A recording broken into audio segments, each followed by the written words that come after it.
abelhas Bioma-Caatinga. Vou falar hoje nesse vídeo, tratarmos nesse vídeo de curuçu capixaba. Cientificamente falando, Melipona capixaba foi classificada no ano de 1994, o ano que eu passei aí junto aos capixaba, em dezembro daquele ano eu estava passando aí. A classificação foi feita pelo padre Moro, na verdade o nome completo era Jesus Santiago Amoro e Camargo. Então, uma abelha bem interessante, e o que eu tenho dela em tese, porque eu não posso pegar dos canais no YouTube para o YouTube não derrubar o meu vídeo, é pegar diretamente do Wikipedia e também do livro do ICMBio. ICMBio, para quem não conhece, é o Instituto Chico Mendes de Conservação da Biodiversidade. Chico Mendes, todo mundo sabe da história dele, foi matado pelo pessoal da UDR, etc. Chico Mendes era um acreano, defensor da Japuri, né, que foi assassinado, defensor da natureza, né, era um seringueiro. Então, começando a falar, ela é capixaba, que a gente não sabe, quem nasce no Espírito Santo é capixaba. Então tem a particularidade, quem nasce no Rio Grande do Norte é potiguar. Mas vamos voltar aqui à questão que isso é importante para vocês. Então vamos aqui falar e eu vou pegar, vocês vão ver agora o mapa, é o mapa do Espírito Santo. O Espírito Santo tem 78 municípios e desde eu encontrei 10 que está sendo falado também lá no ICMBio. Esses 10 municípios agora eu vou pontuar os municípios com altitudes, mas o mapa vai ficar aqui na minha frente, teoricamente, o mapa do Espírito Santo. E vocês vão ver então, os municípios que, segundo existe essa abelha. Afonso Cláudio, com 150 a 350 metros de altitude. Isso tudo é em relação ao mar, ao Atlântico. Alfredo Chaves, com 1.400 aproximadamente, ponto mais alto. Castelo, com 100 metros. Conceição do Castelo, 600 a 1.502 metros. Domingos Martins, com 542 metros. Marechal Floriano, com 544 metros. Santa Maria do Jetibá, ou de Jetibá, com 700 até 1.450 metros. Santa Teresa, com 675 metros. Vargem Alta, é alta, mas só tem até 620 metros. Venda Nova de Imigrante, com 700 a 1.200 metros. Bom, o ponto mais alto dentro do Espírito Santo fica o Pico da Bandeira, fica entre Espírito Santo e as Minas Gerais, os municípios de Dores do Rio Preto, Espírito Santo, e Alto Caparoá, Minas Gerais, com 2.892, 2.890 metros. Bom, como vocês viram, esses são os municípios onde é encontrado aí cerca de praticamente não chega a 10% dos municípios capixaba. Esses municípios estão destacados no mapa, esse cor rosa é ao sul, porque Vitória está bem mais para cá, bem mais para próximo, claro, junto ao litoral, tem Vila Velha. Vila Velha já foi a capital do Espírito Santo. E Vitória está bem mais, não tanto, próximo do sul da Bahia. Então, o que a gente vai falar sobre essa abelha? Ela é um moruçu, ela é bem robusta, é bem grande. Ela tem essas coisas que vocês vão ver agora no print que eu peguei do Wikipedia. E peguei também do CNBio, quer dizer, do Wikipedia, onde eu peguei a descrição da abelha, aí vai ter uns prints, uma sequência aqui de prints falando sobre a espécie. Entendam, não é um caso isolado, tem outras abelhas também que elas só têm poucos locais. Veja bem, se você pegar, é interessante porque se você pegar ainda tem uma certa quantidade de Mata Atlântica, só que é uma Mata Atlântica de uma certa altitude. Ela não está em mangue, mas eu acredito também que ela não, se pegar aí um dos municípios, ele só tem 100 metros de altitude. E aí é mais, parece até uma regra geral.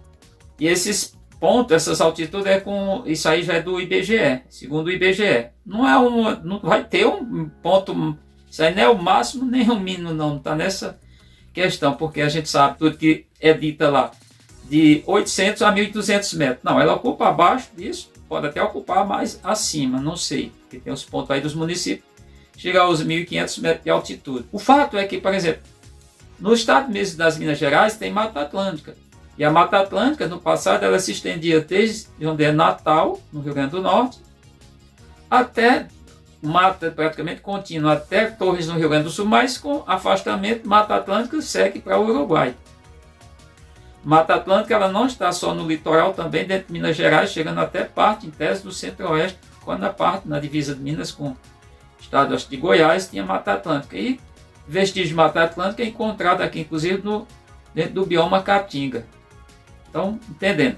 Essa abelha é o que intriga a ciência em tese, é que ela está numa pequena parte do Espírito Santo, numa área muito pequena, que você vê no mapa, essa parte cor-de-rosa que está destacada, esses municípios que eu acabo de relatar.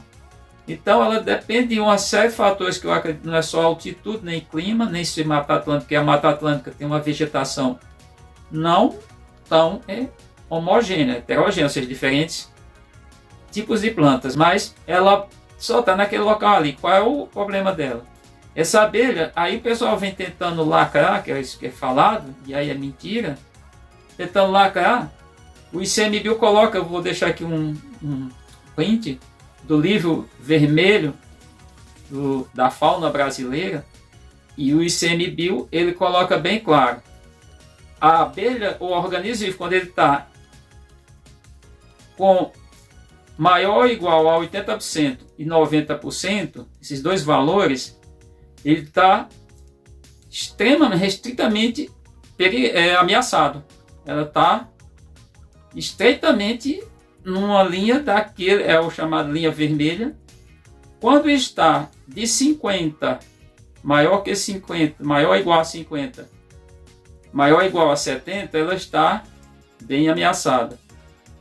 E quando ela está ameaçada com um risco grande. Quando está de 30 até 50, ela está em perigo, ela está vulnerável. E ela está nos 90%. Então ela já está num risco muito grande. E aí não tem que ficar falando. Tem desmatamento? Tem, mas tem áreas que estão preservadas nesse local. Tem a questão do meleiro? Tem, isso é fato. Mas tem uma questão mais séria, a aplicação do veneno, as mudanças climáticas, mas tem uma coisa pior do que tudo, que não é o meleiro, é o traficante. E aí tem que deixar bem claro. Eu conheço até, discuti uma vez com um capixaba, dizendo que tinha esse fator. Então o tráfico de abelha, tanto que ela tem quantidade enorme. Outro dia um traficante ligou para mim, dizendo que no sul do Brasil, nos estados do sul do Brasil, isso outros também já mandaram, que eles entram em contato comigo, até que eu deixo contato na descrição do vídeo, mostrando que tem pessoas com quantidade enorme dessas abelhas, 200, 300 colônias, também da Sul Nordestina. Mas existe outro risco maior, porque nesses locais, claro que a abelha não se desloca tanto, se tiver uma vegetação ainda, diria, com uma certa dimensão, mas o espaço dela é muito pequeno, você vê no mapa mesmo que pego lá do Wikipedia, o espaço é muito pequeno, onde ela é restrito, a área onde ela ocupou, porque muitas áreas já foram desmatadas, tem as cidades nos municípios citados, tem as áreas urbanas dos municípios, e, certamente muitos deles têm distrito, e tem área rural cultivada. Então, essas abelhas estão sendo no local dela, no espaço onde elas são endêmicas, onde elas passaram ali, isso foi, pelo menos a origem das nossas abelhas neotropicais é de 55 milhões de anos. Então elas passaram por adaptações, por mudanças e tudo, e adaptações nesses 55 milhões de anos, em torno disso. Um de 60, vamos dizer 55 milhões de anos para cá. Então, o que acontece? Introduziram uma uruçu que é muito competitiva. Na verdade, a maioria das pessoas não sabe. Se eu pegar aqui um livro de 6º ano, tem isso aqui. Um livro de ciência, que eu tenho aqui alguns livros lá atrás, livro de biologia e ciência, No livro sexto ano, também no livro terceiro ano do ensino médio, de biologia, no caso ciências, é falado das relações ecológicas. São chamadas, alguns autores chamam até elementos da ecologia. Entre esses está o habitat, é o local onde é encontrada a espécie, onde é a moradia dela, e o nicho ou nicho ecológico, os dois conceitos é praticamente sinônimo, diz a mesma coisa, são duas palavras, é o que a espécie faz. Bom, o que acontece? A Uruçu nordestina introduzida no lugar da Uruçu capixaba, ela está causando um problema sério onde ela alcança, onde ela solta enxames, que chega até na natureza, e ela tende a se espalhar. Para a gente é pouco, pode ser meio século, pode ser um século, pode ser 2 séculos, não sei. Mas isso pode acontecer de todo local onde a Uruçu nordestina encontrar uma colônia de Uruçu capixaba, ela vai destruir, isso é fato, por conta de um processo chamado de parasitismo social interespecífico, uma competição entre as espécies. Elas ainda até podem cruzar, tanto que os que estão criando fora local, isso aqui não é meu, isso aqui é da ciência, isso aqui é do mundo, de tudo que trata a ciência, a fauna brasileira. Os traficantes do sul do Brasil e de outros locais, onde estão querendo saber, inclusive eu vi um vídeo, estava olhando na internet, eu vi alguns vídeos que o cara está, pelo menos em linha reta, a 1.500 km de distância de onde é o local de ocorrência com essas abelhas. Aí falando aquela coisa, achando que está abafando. Então, o que acontece? Desde mais cedo ou mais tarde, porque a Uruçu nordestina é mais competitiva que ela, é mais valente, vamos chamar de tratar dessa maneira, é mais disposta, e ela aceita bem o local também, ela vai começar a ocupar todos os locais das colônias, ou impedir que a Uruçu nordestina ocupar os outros que ainda, porventura, aconteça de formação na vegetação da Mata Atlântica, e ocupar antes da Uruçu capixaba. Com isso ela está fadada ao desaparecimento.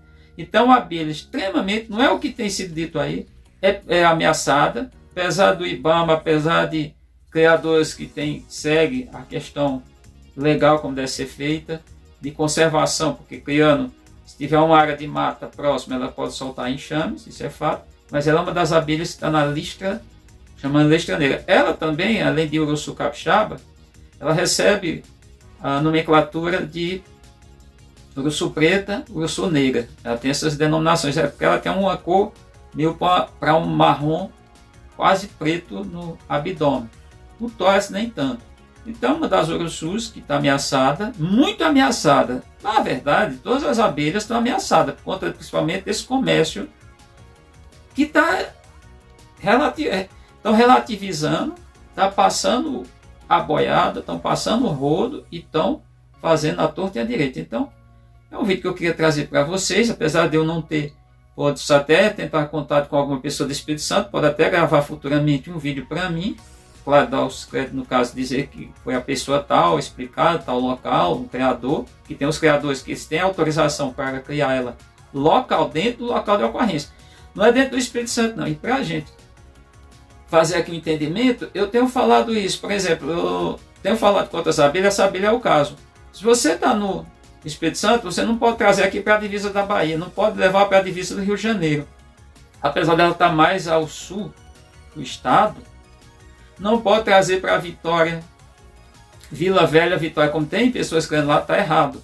Trazer para todo o litoral, não pode. Litoral que eu estou falando, parte baixa, 0 metros de nível do mar praticamente. Não pode, porque ela é uma abelha que ela depende de uma umidade, ela depende de uma certa... Ainda que não seja tanta altitude, ela depende dessa umidade, de um afastamento, de uma certa maneira, talvez seja um dos fatores da área de litorânea propriamente dita do mar. Ela não está ali junto. Então essa é uma preocupação, porque é uma abelha muito bonita, uma abelha classificada por 2 grandes cientistas no Brasil, brasileiro, taxonomista, o Padre, o Camargo e tudo.